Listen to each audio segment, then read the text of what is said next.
ஒரு காலத்தில் மலையடிவாரத்தில் இருந்தது ஒரு அழகான காடு. அழகிய மனதுடன் அற்புத உயிர்களுடன் பசுமை போர்த்திய சந்தன காடு.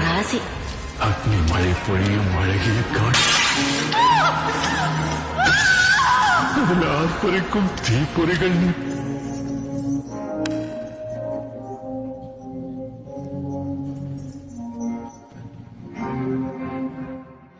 உனக்கு ஒரு ஆண் குழந்தை பிறக்கட்டுமா?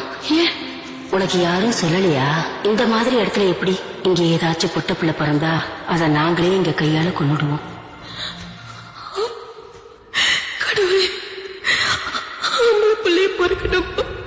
மொத்த பிராணிகளின் சுடுகாடாக பாட்டாளி உழைப்பை உரியும் கொடிய அரக்கர்கள், ரத்தம் தின்று தேகம் சிதைக்கும் கொடிய சைத்தான்கள், உசுரருந்து பிராணம் கிழிந்து வாடும் பாவ ஜீவன்கள். ஆத்மா பிணத்தை சுமந்து சேர்ந்தடைந்தது மயானத்தை. கோனிடுப்பு குனிந்த தலை கடும் சாபம் தலையிழுத்து வாழ்வழித்து கடவுள் மேலே போய்விட்டது நம்பிக்கை.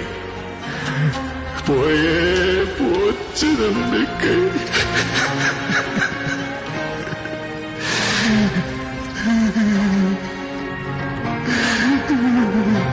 ஆனால்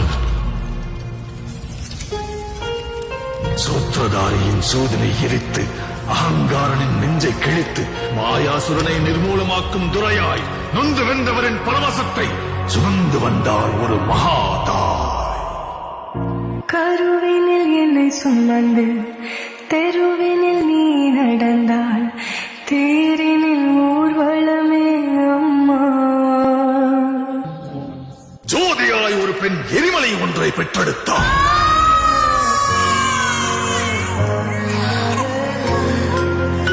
எரியும் தீயினில் பொழியும் மழை போல் சாவின் வீட்டினில் காலனை வென்றவன்.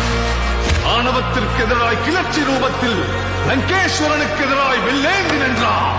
எரியும் ஜமதக்னி கோபத்தை மீறி சர்வமும் தான் என்ற பரமனை வினவினார். சீரிகிற சிங்கம் வீரன் ஒருவனின் கதை, இதீனை வென்ற வீரன் ஒருவனின் கதை.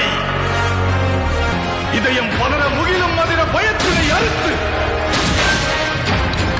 கண்டங்களை தனதாக்கி முன்னேறி வந்தார்.